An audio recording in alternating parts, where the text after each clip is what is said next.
नमस्कार दोस्तों, आपका बहुत बहुत स्वागत है आपके अपने YouTube channel Manoj Rawat tutorials में।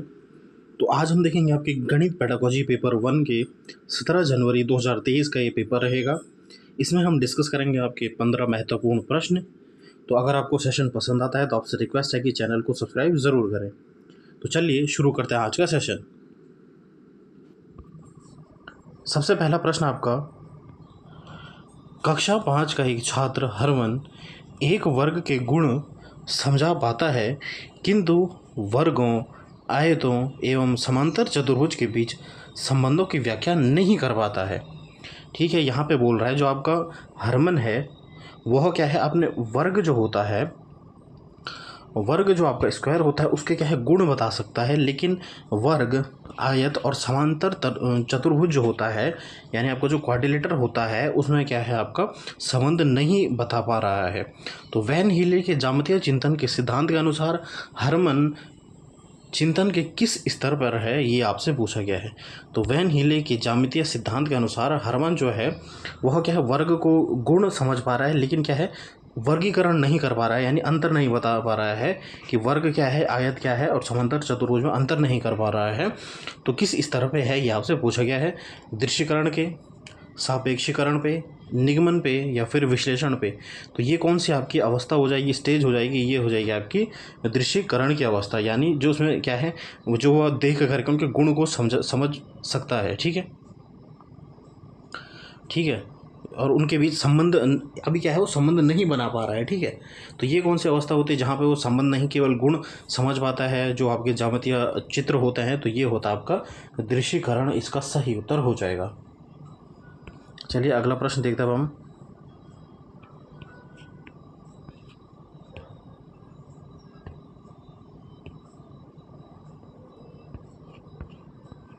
चलिए अब देखते हैं, निम्नलिखित में से किन का गणितीय सत्यों को स्थापित करने के लिए अधिकतर उपयोग होता है। गणितीय सत्यों को स्थापित करने के लिए अधिकतर उपयोग होता है, ये आपसे पूछा गया है। तो प्रयोग का, सत्यापन का, तार्किक विवेचन का या फिर अभिग्रहितों का। तो आपका प्रयोग का आप गणित में उतना उपयोग नहीं करते हो, सत्यापन भी नहीं, तार्किक विवेचन सही है, क्योंकि जहाँ पे आप क्या है तार्किक चिंतन करते हो, गणित में वैसे भी क्या होता है आपका तार्किक चिंतन को हम क्या है ज़्यादा बढ़ावा देते हैं, और अभिग्रहित भी आपका सही आंसर हो जाता है, यानी सी और डी आपका सही आंसर हो जाएगा। ए और बी गलत हैं और सी और डी यानी आपका जो है चौथा इसमें आपका सही उत्तर हो जाएगा। चलिए अगला प्रश्न देखते हैं हम, निम्नलिखित में से कौन सा गणित का अधिगम करते हुए सौंदर्यपरक मूल्यों के विकास के लिए सहायक है। ठीक है, विद्यार्थियों को अधिक प्रश्नों को हल करने के अवसर प्रदान करना, कि आप क्या है विद्यार्थियों को ज़्यादा से ज़्यादा प्रश्न दोगे तो ये आपका गणित में नहीं आता है, ये आपका गलत हो जाएगा। दूसरा कह रहा है कि विभिन्न कलाओं, वास्तुकला और रंगोलियों में गणित के उपयोग का अन्वेषण करना। ठीक है, आप बच्चों को गणित किस प्रकार सिखा सकते हो, कलाओं के द्वारा, वास्तुकला के द्वारा, रंगोली के द्वारा, उनमें क्या है आप गणित का उपयोग बता सकते हो बच्चों को, ये आपका सही लग रहा है। सी ऑप्शन कह रहा है कि विद्यार्थियों को उनके आसपास की गणितीय स्थितियों की जांच करने और अपने स्वयं के प्रश्न बनाने के अवसर प्रदान करना।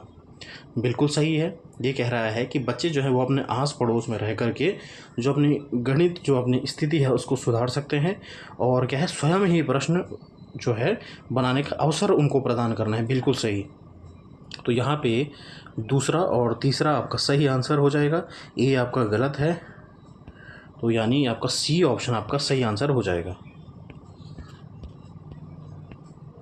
अगला प्रश्न देखते हैं हम, डैश में लोगों का मूल्यांकन उनके वर्तमान प्रदर्शन या अंकों की उनके पिछले प्रदर्शन या स्कोर से तुलना करके किया जाता है, यानी किसमें आप जो है उनके प्रीवियस जो होता है प्रदर्शन के द्वारा उनके पिछले अंक या स्कोर के द्वारा तुलना करते हो, किस आकलन में।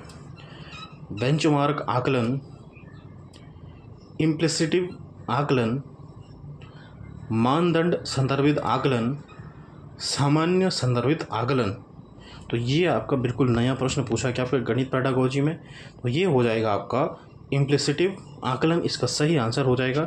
जहाँ पे हम जो बच्चे हैं उसका जो वर्तमान जो प्रदर्शन है उनको क्या है पिछले प्रदर्शन की तुलना कर सकते हैं, ठीक है। तो उसने पहले कितना स्कोर किया है, अब कितना स्कोर किया है, तो इस प्रकार से हम उसमें तुलना कर सकते हैं।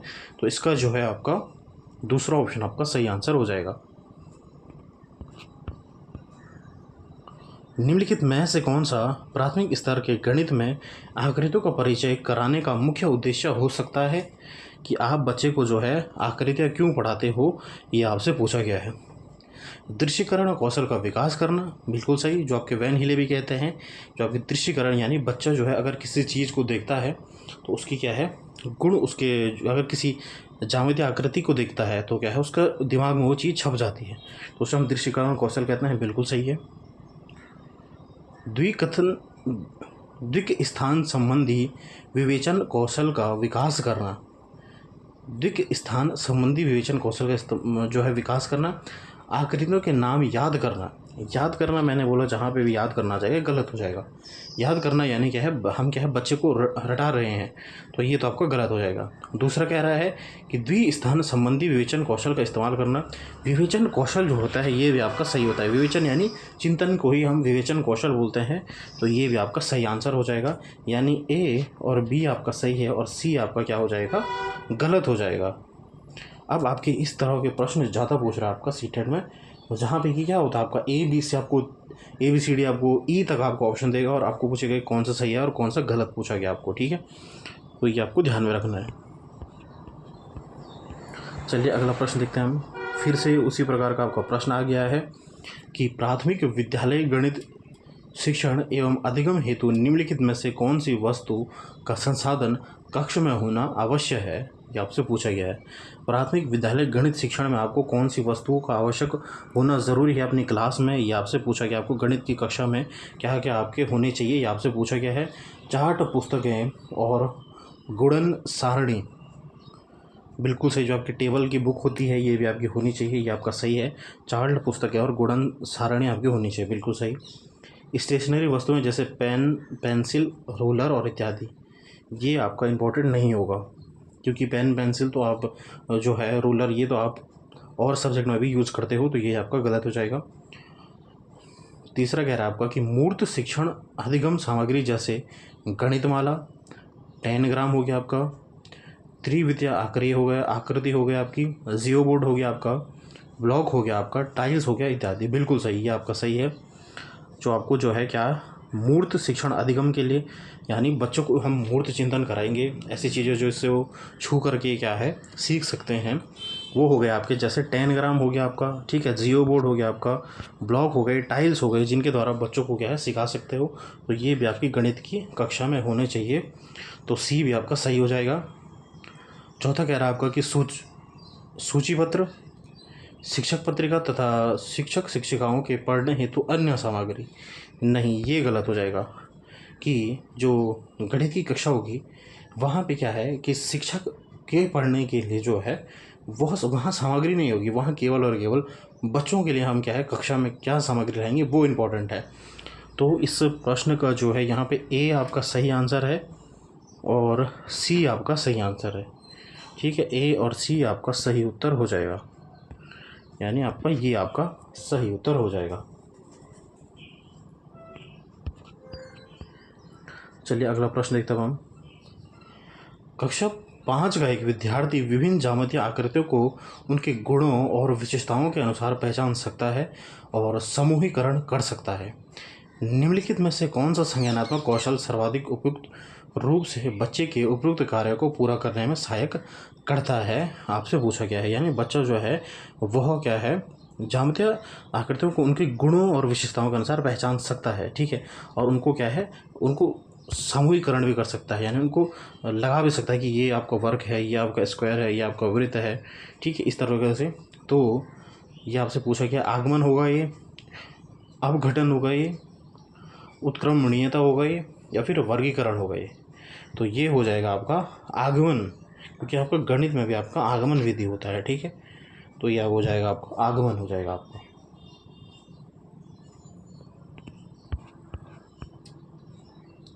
निम्नलिखित में से कौन सा क्रियाकलाप प्राथमिक कक्षाओं के विद्यार्थियों को दैनिक जीवन में मुद्रा अवधारणा के शिक्षण के लिए सर्वाधिक उपयुक्त है? यानी आपको बच्चों को क्या है, मुद्रा के बारे में पढ़ाना है। तो आप क्या करेंगे, इन चारों ऑप्शन में से आपसे ये पूछा गया है।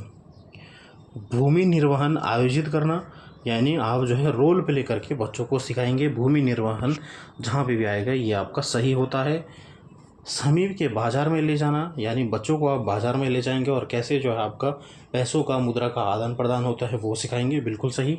इनसे हम क्या है, बच्चों के वास्तविक जीवन से उनको जोड़ रहे हैं, सब्जेक्ट को वास्तविक जीवन से जोड़ रहे हैं बच्चों के। तीसरा कह रहा है कि विभिन्न प्रकार के मुद्रा परिवर्तन के नियमों का शिक्षण, जहाँ पे भी आपका आ जाएगा कि हम बच्चों को क्या है, नियम पढ़ा रहे हैं, नियम रटवा रहे हैं, नियम बता रहे हैं, तो हमें बच्चों को क्या है, नियम नहीं बताना है, तो ये ऑप्शन आपका गलत हो जाएगा। चौथा कह रहा है कि कलन विधि का उपयोग करना, कलन विधि जो है ये भी आपका गलत माना जाता है, तो आपका इसमें केवल आपका ए और बी आपका सही ऑप्शन हो जाएगा। ए और बी आपका सही उत्तर हो जाएगा यहाँ पे। तो इस पेपर में आपके ऐसे प्रश्न बहुत पूछे गए हैं, ठीक है। ये फिर से आपका MCQ टाइप का प्रश्न आ गया, जिसमें कि आपको एक से ज़्यादा उत्तर बताने होंगे इसमें, ठीक है। इस पेपर में आपके लगभग 6 से 7 प्रश्न इसी प्रकार के पूछे गए हैं। तो चलिए देखते हैं हम, निम्नलिखित में से कौन सा कथन सभी त्रिभुज समबाहु त्रिभुज है और निषेध है? यहाँ पे पूछा गया कि निम्नलिखित में से कौन सा कथन सभी त्रिभुज समबाहु त्रिभुज है का निषेध है, ठीक है। ये आपसे पूछा गया है। यह असत्य है कि सभी त्रिभुज समबाहु त्रिभुज हैं। अच्छा, आपको सही और गलत बताना है, ठीक है। तो पहला कह रहा है कि यह असत्य है कि सभी त्रिभुज समबाहु त्रिभुज हैं, बिल्कुल सही। सभी त्रिभुज समबाहु त्रिभुज नहीं हो सकते, तो ये क्या हो जाएगा आपका, ये कथन आपका सही है। एक त्रिभुज उपस्थित है जो एक समबाहु त्रिभुज नहीं है, यानी आपका त्रिभुज जो होता है, नॉर्मल त्रिभुज होता है, वह एक उपस्थित है और समबाहु त्रिभुज जो है वह उपस्थित नहीं है, ठीक है। ये भी आपका सही कह रहा है। सभी समबाहु त्रिभुज है नहीं, ये आपका गलत हो जाएगा। उल्टा इसका सही है कि सभी त्रिभुज जो है समबाहु त्रिभुज, ये गलत हो जाएगा। सभी समबाहु त्रिभुज हैं, ये गलत हो जाएगा। तो यानी आपका ऑप्शन जो है ए और बी आपका इसमें सही आंसर हो जाएगा यहाँ पे, ठीक है। अगला प्रश्न है कि एक बालिका व्यक्त करती है कि यदि रेखा A B Rekha C D से छोटी है और सी डी जो है वह ई एफ से छोटी है, तो रेखा ए बी जो है वह ई एफ से छोटी होगी, ठीक है। तो मापन के कौन सा गुणधर्म का यहाँ उल्लेख किया गया है, ठीक है। बच्ची ने कहा कि ए बी रेखा जो है वह क्या है, सी डी से छोटी है, यानी सी डी से छोटी है, ठीक है। और सी डी जो है वह ई एफ से छोटी है, तो इसका मतलब उसने कंक्लूज़न निकाला कि ए बी जो है वह क्या है, ई एफ से भी छोटी हो जाएगी, ठीक है। तो ये पूछा गया, इसे हम क्या बोलेंगे, आपका सहचारी गुणधर्म बोलेंगे, इसे हम कर्म विनिमय गुणधर्म बोलेंगे, संक्रामिता गुणधर्म बोलेंगे, या फिर संरक्षण बोलेंगे। संरक्षण तो नहीं हो जाएगा आपका, ठीक है। क्रम विनय में नहीं हो जाएगा। सहचारी और संक्रामिता में से इसका हो जाएगा, संक्रामिता हो जाएगा इसका सही आंसर। ऑप्शन थर्ड आपका सही आंसर हो जाएगा, ठीक है। अब आपका जो है पेपर जो है टफ लेवल का पूछने लगा है, क्योंकि पहले ऐसे प्रश्न नहीं पूछते थे और अब ये बिल्कुल अब आपको घुमा के प्रश्न पूछ रहा है। ये आपके पेपर 1 की पेडागोजी के प्रश्न है, तो आप लगा सकते हो कि जो पेपर 2 की पेडागोजी है वो किस लेवल की पूछ रहा है आपका एग्जामिनर, ठीक है। तो चलिए अगला प्रश्न देखते हैं हम। कक्षा 1 के बच्चों को गिनती और अंक की अवधारणा के शिक्षण हेतु निम्नलिखित में से कौन सा खेल विधि का एक उदाहरण है? आपको जो है गिनती और अंक बच्चों को सिखाना है, तो किस खेल विधि के द्वारा बच्चों को सिखाओगे? शिक्षक शिक्षिका बच्चों को खेल के मैदान में ले कर जाएं और उन्हें गिनती का पाठ करवाएं, बिल्कुल सही कि उन्हें क्या है, मैदान में लेकर जाएं और क्या है, उनको पाठ करवाएं, बिल्कुल ये भी आपका सही है। दूसरा कह रहा है कि बच्चों को कुछ भी खेलने की अनुमति दें, क्योंकि यह अंकों के ज्ञान और गणन कौशल को बढ़ावा दे सकता है, कि कुछ भी खेलने को देते हैं बच्चों को, तो ये तो आपका गलत हो जाएगा। शिक्षक मूर्त वस्तुएं जैसे पत्थर के टुकड़े, टोकन, मोती आदि का उपयोग करें और बच्चों को निर्देशानुसार इन वस्तुओं से खेलने की अनुमति दें। बच्चे को हमें निर्देश नहीं देना है, तो ये यहीं पे आपका गलत हो गया। शिक्षक शिक्षिका अंक चार्ट का उपयोग करें और संकेतक यानी पॉइंटर का उपयोग करते हुए कक्षा में बैठे सभी बच्चों को दिखाए। तो ये उतना सही नहीं है आपका, तो पहला ऑप्शन ही आपका सही हो जाएगा कि शिक्षक जो है वो बच्चों को खेल के मैदान में लेकर जाए और उन्हें गिनती का पाठ करवाए, यानी ऑप्शन फर्स्ट आपका सही आंसर हो जाएगा। क्योंकि आपकी एनसीईआरटी में बोला गया कि हमें क्या है, बच्चों को उनके क्या है वास्तविक जीवन से जोड़ना है, फील्ड ट्रिप ज़्यादा कराने हैं बच्चों को। चलिए अगला प्रश्न देखते हैं हम। 12वां प्रश्न आपका, पाठ योजना शिक्षण के किस चरण से संबंधित है? Pre active, interactive, post active या फिर इंटरएक्टिव या फिर पोस्ट एक्टिव। ठीक है, ये बहुत ही इंपॉर्टेंट प्रश्न है कि पाठ योजना शिक्षण किस चरण से संबंधित है। तो ये होता है आपका 3 आपकी स्टेजेस होती है। प्री एक्टिव यानी क्या होता है? प्री एक्टिव यानी जब आप कक्षा में, आप शिक्षक हैं तो आप कक्षा में जब कुछ प्लान लेकर के जाते हैं उसे बोलते हैं हम प्री एक्टिव। ठीक है। इंटरएक्टिव मतलब जो आप क्लास में पढ़ा रहे हैं, जिस तरीके से आपने लेसन प्लान बनाया है उसे हम बोलते हैं आपका इंटरएक्टिव। और पोस्ट इंटरएक्टिव यानी बच्चे से आप कंक्लूजन लेते हैं कि आपने बच्चे को सवाल पूछा और अगर बच्चे ने उसका जवाब दे दिया तो आपका क्या है, पॉजिटिव में आता है, आपका पोस्ट एक्टिव में आता है वो। सबसे पहले आपका प्री एक्टिव स्टेज, फिर interactive stage, post active stage. Pre active यानी कक्षा से पहले जो आपने लेसन प्लान बनाया है वो आपका प्री एक्टिव हो गया। इंटरएक्टिव यानी जब कक्षा में गए तो बच्चों से आप इंटरेक्ट हुए, वो आपका इंटरएक्टिव हो गया। पोस्ट एक्टिव यानी बच्चों से आपने कंक्लूजन लिया या फिर बच्चों ने आपको फीडबैक दिया कि आपने कैसे पढ़ाया, उसे हम बोलते हैं पोस्ट एक्टिव। तो यहाँ पे बोला गया है कि पाठ योजना शिक्षण, कि आप अभी पाठ योजना बना रहे हैं, यानी वो शिक्षण कराने के लिए आप पाठ योजना बना रहे हैं, जो आपके लेसन प्लान होते हैं, तो ये आते हैं आपकी प्री एक्टिव चरण में। तो ऑप्शन पहला आपका सही आंसर हो जाएगा। इंपॉर्टेंट प्रश्न है। अगला कह रहा है, एक प्राथमिक स्तर की गणित शिक्षिका अपने कक्षा में विद्यार्थियों के भिन्न भिन्न समूहों को वृत्ताकार टुकड़े, आयताकार पट्टी बांट देती है, तो वह उनके सामग्री का उपयोग कर निम्नलिखित प्रश्न को हल करने को कहती है कि कौन से भिन्न का जोड़ जो होगा वह यहाँ पे हो जाएगा 1/2 होगा। कौन से भिन्न का जोड़ जो है 1/2 होगा। तो ऐसे प्रश्न जो है वह क्यों पूछ रही है? ठीक है, ये आपसे पूछा गया है कि वह क्या है, बच्चों को हतोत्साहित करना चाहिए, क्योंकि ये भिन्नों से संबंधित भ्रांतियों की ओर ले जाता है। कि हतोत्साहित कर रही है शिक्षिका, ये आपका गलत हो जाएगा। वह क्या है, बच्चों को उनके डे टू डे एक्टिविटी से उसने क्या है, वृत्ताकार पट्टी दे दी और सबको बांट दिया उसने। ठीक है, इस तरीके से वो बच्चों को क्या है, भिन्न सिखा रही है। ठीक है, तो पहला तो आपका गलत हो जाएगा। दूसरा कह रहा है कि को हल करना बच्चों के लिए इस स्तर पर अत्यधिक कठिन है। नहीं, कठिन नहीं है, क्योंकि भिन्न आपका जो है आपको प्राइमरी में भिन्न होता है। ठीक है, तो ये आपका गलत हो जाएगा। फिर तीसरा कह रहा है कि को प्रोत्साहित करना चाहिए, क्योंकि ये अनेक उत्तरों की ओर ले जा सकता है। बिल्कुल सही, इसे हमें क्या है, बच्चों को क्या है, इसे हमें प्रोत्साहित करना चाहिए। बिल्कुल सही, ये आपका सही है।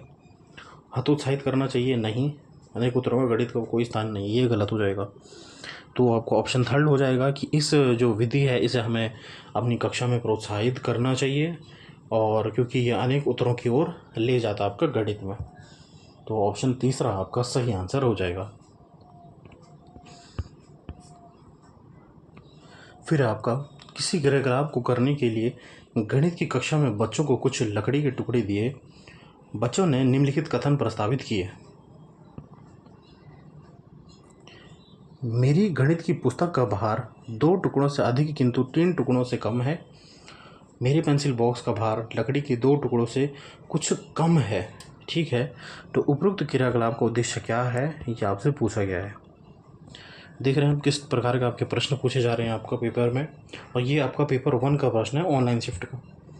ठीक है, तो ऐसा विद्यार्थियों को सृजनात्मकता कार्य में व्यस्त रखना। जब शिक्षक व्यस्त हो, यानी हम बच्चों को व्यस्त रख रहे हैं, इसलिए हमने उन्हें यह कार्य दिया है कि कुछ लकड़ी के टुकड़े दे दिए, तो ये तो आपका गलत हो जाएगा।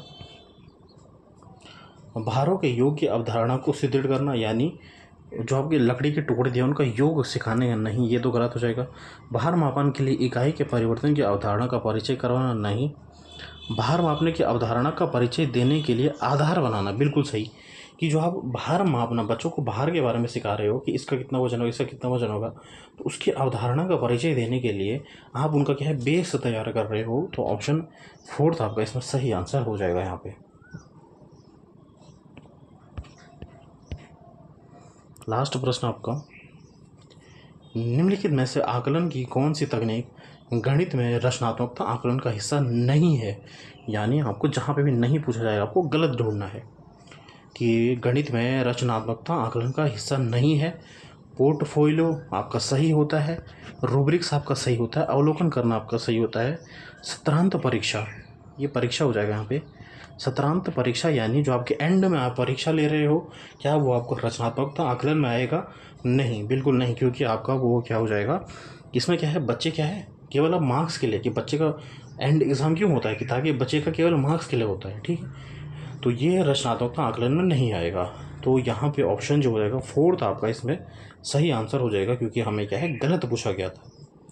तो स्टूडेंट्स, हमने देखे आप आपके 15 महत्वपूर्ण प्रश्न, और ये आपका पेपर सेट जो था ये थोड़ा डिफ़िकल्ट था। इसमें आपके ज़्यादा से ज़्यादा MCQ टाइप के प्रश्न पूछे गए थे, जिसमें आपको एक से ज़्यादा ऑप्शन ढूंढना है, और प्रश्न भी आपके टफ थे। तो ये आपका पेपर 1 के हैं।